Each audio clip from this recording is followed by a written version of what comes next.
Hey guys, Chris from Provo Beast Audio Installation, and in today's video we're doing a radio replacement on this 2014 and up Mini Cooper. Now in this install we're going to show you how to replace the factory radio. We'll head to the bench, show you the new parts we're installing, including the new radio itself, dash kit, and wiring harness, and we'll come back here to get everything installed. Let's get started.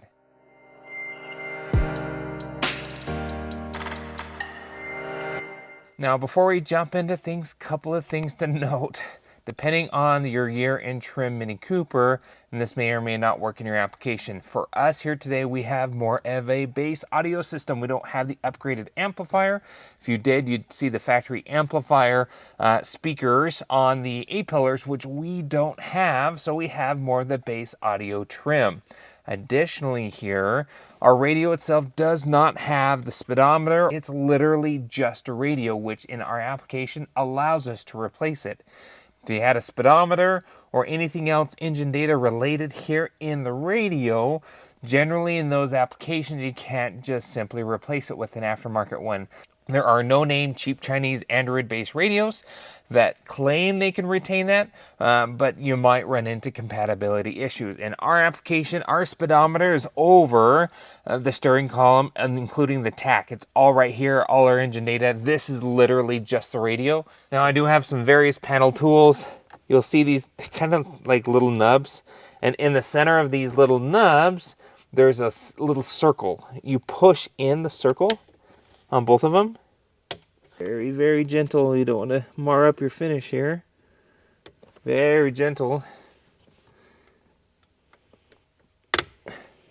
Okay, so you'll see these little nubs here. You push in the center, like that as far as it goes, and then the whole piece comes out. Okay, with those out, this should unsnap here. Just a few clips of up and around the outside, holding it in with pressure. Next, we'll have two T20 Torx screws at the bottom of the radio.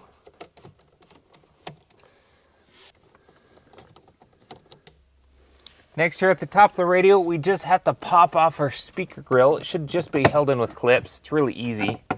Instructions call for, there is an access hole for the radio, and it says to either use a pick tool or a flathead screwdriver. So right in the front here, there's just a little access hole that it's kind of spring-loaded, and that's the clip to hold in the top of the radio.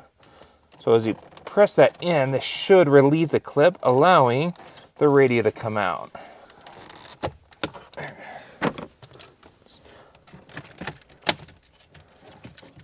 That's it. Now you'll have a few harnesses connected on the back. Kind of squeeze in the sides, and then this swinging lock lifts up, which should unlock and allow the entire assembly to remove. Now these antenna connections, they have little sliding locks. You slide the white locks backwards. You press them down, that should allow them to pop out. We're going to take the radio over to the bench. We're going to grab this, and there's a couple of things like these clips that we might have to transfer over. We'll head over to the bench for the new parts that we're going to need for the install. Alright, so here at the bench now, the parts that we're using in today's install, first and foremost, is the radio customer wants us to install. We're going with this JVC KW-M590BT with wired CarPlay and wired Android Auto. But if you wanted wireless capabilities, you can upgrade to the 690. We can link that in the description there for you. To accommodate this radio in the factory location, we're going to need a dash kit and some wiring. Dash kit calls for the Metra 99-9326B, and this fits Mini Coopers from 2014 through 17, F55 and F56 body style hardtop. Wiring wise, this is the Scosche LBW20. This is a plug and play harness that retains our steering wheel volume controls, all our data connections, and it has the interface, everything included to make our new radio work in the OEM location. It calls for an antenna adapter, which we're using the Metra 40-EU10. Now lastly, because this radio has wired CarPlay and wired Android Auto only, it doesn't have that wireless capability outside of Bluetooth, we generally like to put in some sort of USB flush mount adapter. We have this one. We're going to look around to see if this is the right one for us and really determine where we want to put that USB port, but we need that available so we can use CarPlay and Android Auto wired for this new aftermarket radio. First thing we're going to do is we're going to grab the harness out of our Scosche kit and the harness that was included with the JVC radio. We're going to start assembling that, getting that ready for the car. Then we'll turn our attention over to assembling the dash kit around our new radio. All right, so we started prepping our wiring here. Now this is the Scosche side. What we did is we stripped all the wires, added our heat shrink on, because today we're going to be soldering our connections, for the most part, color for color. Now, if you don't know how to solder, that's okay. You can use the crimp method. We recommend either butt connectors or even better, crimp caps. Just don't twist and tape or use wire nuts. It's just not designed for an automotive application. Now, you'll notice in this kit from Scosche, they also include a power wire. My assumption is probably the radio circuit within the fuse box or within the vehicle itself isn't powerful enough to support an aftermarket radio. The fuse box is just in behind the glove box. Sometimes it's in the kick panel, but this will need to go to that fuse box to pull power for our aftermarket radio. Lastly here, this is our steering wheel control harness to retain those buttons on the steering wheel for the radio. It's always important that you go through your instructions. Now, this was included with our Scosche kit, shows you what wires do what. On the back side here, kind of shows the diagram where everything will connect. Pretty straightforward.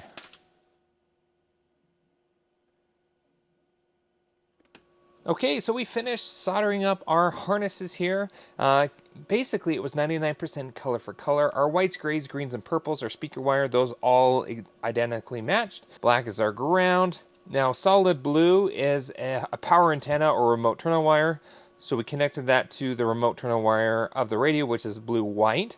And we also added a pigtail off in case down the road we add our own amplifier. Red is all done here. At the same time, we added a pigtail in case we add other accessories. Our illumination solid orange goes to orange-white on the radio for illumination. Solid pink is our vehicle speed sense, which our radio doesn't require, doesn't even have one, so we won't need that. We'll just insulate this. And then light green is a parking brake, and actually, fortunately, with this JVC, just plugs right on in. Lastly here, because this harness doesn't support constant 12 volts for our radio, we need to go to the fuse box. I actually ended up putting just a spade connector, a male spade connector, and on the harness that they provided, I loomed it with some Tessa tape, put a female connector so we have a quick disconnect in the dash there, and then this will go all the way to the fuse box. It comes pre-installed with a male spade connector, which we'll plug in the fuse box. We'll show you where that goes. Okay, with those shrunk down, the last thing we need to talk about is our steering wheel control connection to keep those working. Now, according to our instructions here, we're going to find our brand, and it looks like our JVC here. We need to cut the green and violet loop on our steering wheel control harness. So we'll grab this. We got green and violet or purple. We'll cut them both. Got the green and violet loop here.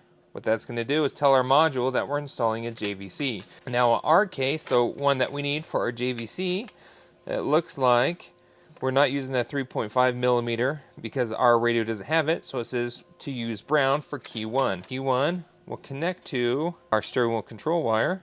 Now we're actually going to solder this instead of crimp this on. Sometimes crimping adds resistance, but we'll make that connection to key 1, and that should retain our steering wheel volume controls. With all our connections now made, at this time we're going to loom up a harness with some high temperature Tessa tape just to give it a little more protection in the dash. Okay, so we finished up our harness adapter, make it really nice. This end plugs into the car, this end plugs into the radio.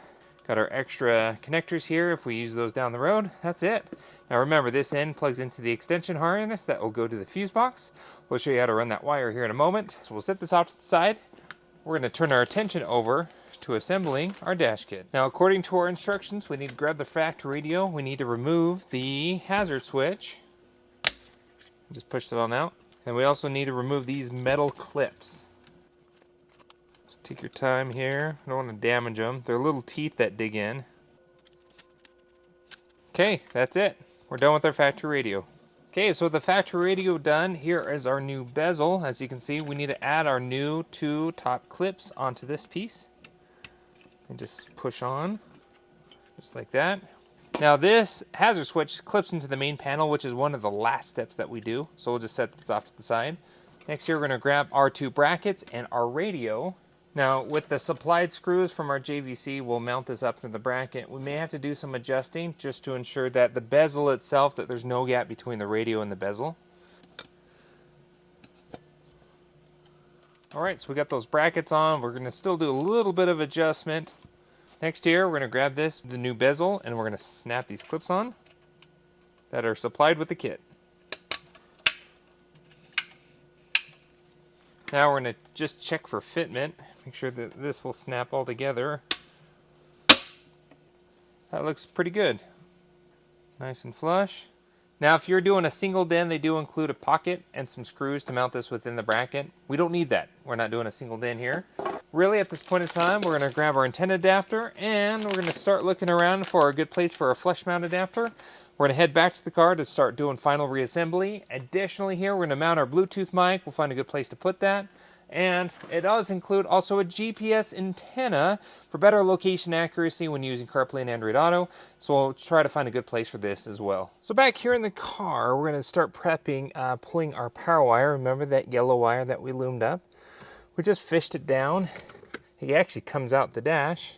And back here behind the glove box, at least in this generation, and there's quite a bit of open space, that speed terminal, any of the two open spots underneath that 5 amp fuse or in that bank itself, that's on constant 12 volts, which is what we want. So we just plugged it right in the left side of that open fuse spot, and then we fished it up into the radio cavity. So that is where that wire plugs in. Again, they provide that speed terminal, so we can put this cover on. Again, we fish this up into the dash to this point, and that'll plug into our radio harness. Other things, our radio came with a GPS antenna, and we don't have a center speaker or anything up in this pocket. Fortunately for us, we're going to utilize that space, and I did a little bracket out of ABS plastic and put our GPS antenna there, and that is where that went, and we pulled that wire right down into the dash where it'll connect to our aftermarket radio. Additionally here, this is our Bluetooth microphone, and we just fished that down up underneath the dash, and it just comes right out here. Now lastly here for our USB, because this radio requires a USB connection for CarPlay and Android Auto. Down here's the factory USB port. There is no harness that retains that spot. So for us, this panel just pops off. We're gonna head back to the bench and show you what we've done here. But here's our OEM USB port. We're just going to stash this back into the dash. So we're going to take this panel, it's on with clips all the way around. With that out of the way, we'll head back to the bench and show you what it looks like. This is kind of what we came up with here. It'll actually look nice. Just had a little panel there that we glued into place. So this will pop into place, and that USB will connect to our radio's USB input. All right, so we're back here in the car. We're ready to start final reassembly with all our cables now run and our connections made. We can now get the radio back into the dash. So we're gonna grab our harness adapter. Harness adapter only goes one way. Then once you get it seated, make sure it locks. Next here, for us to remove our two heating and air control vents, because we're gonna use that to help mount the radio. Next here, we're gonna grab our bezel, and we gotta route our cables through the opening here.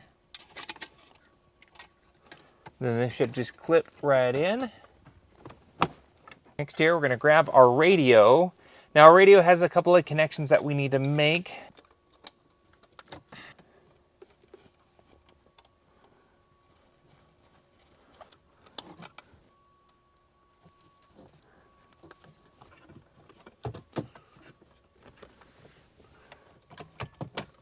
Next, we're gonna grab our torque screws and secure without dropping these into the dash. Now our two bottom screws will go in as well.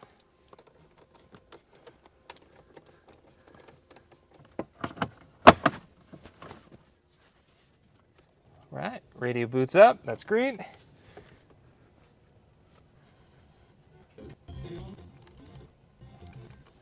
Okay, everything seems to be working great.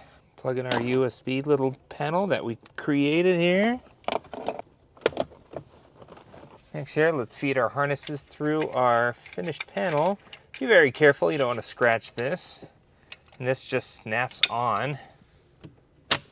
Grab our hazard switch. Okay, it's all installed here. Just need to wipe everything down. But that actually looks pretty decent. Yeah, there's our little USB mod down there. Steering wheel volume controls work, our dimmer works, backup camera, trigger works, parking brake works. It's all working fantastic. Now, if you like any of the parts that we use in today's install, we'll link up in the description, along with anything else that we recommend based on this generation Mini Cooper. Be sure to hit the like button if you liked what you saw, and don't forget to subscribe to post great content on the channel all the time, and we'll see you in the next video.